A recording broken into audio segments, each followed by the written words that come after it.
to transform human society. They want to transform it into what you would think of now as a sci-fi movie. They're openly talking about it. They're talking about 2030 and that period, a year that comes up in relation to many different things.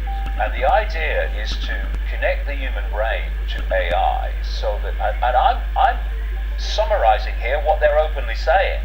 And they're openly saying it because they can't hide it anymore. You know, there comes a point where you are under the radar, but when you actually want to introduce it, you can't hide it anymore, so you have to sales pitch it. So you go from hiding it and developing it to selling it. So what they're selling it on is connect your brain to AI and you'll become superhuman, you'll become like the gods.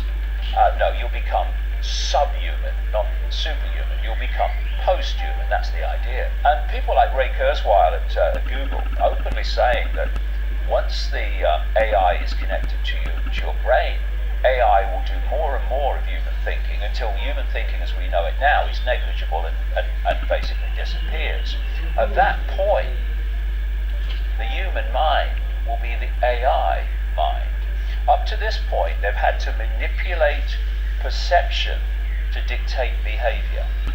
Their end game is to not even have to manipulate perception, but to become the perception via AI. And that's the point where you become the hive mind, where individuality is deleted. And that's where this is going, with the mask taking away individuality on the, what I call the totalitarian tiptoe to that end. Take me to 2022, August, 2 years from now, and let's assume, God forbid, that we've acquiesced every single step of the way. What does this world look like?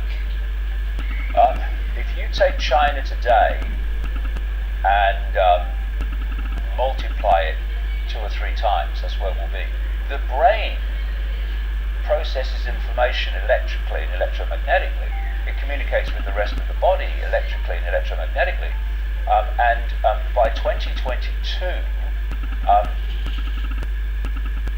impact on the human environment will be vastly more than it is now. The body is an antenna.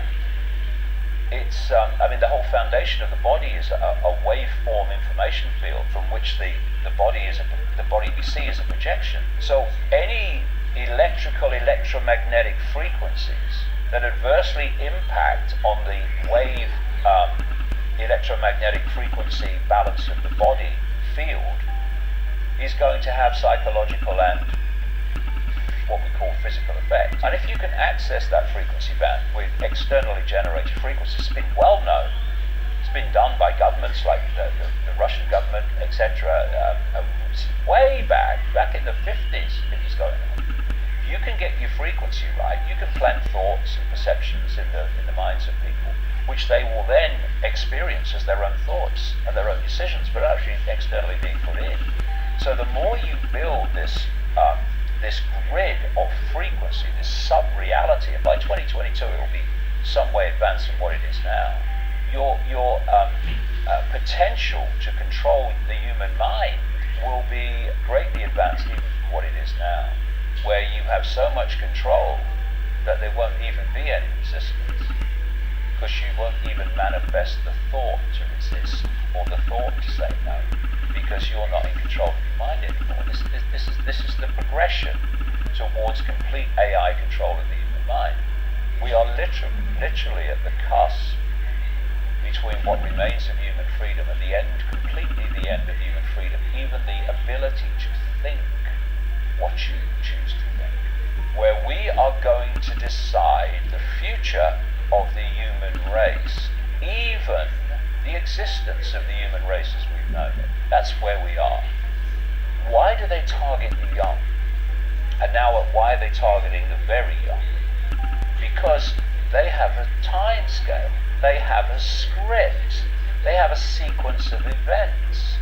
And when they want to complete this transformation in the way I've described to this completely unrecognizable sci-fi world, the young today will be in adulthood or entering adulthood. And so they need those kids today so perceptually programmed that they will submit to anything when the time comes to complete the end game. In all of your 30 years studying this, did you ever expect such an accelerated period like we've seen in 2020?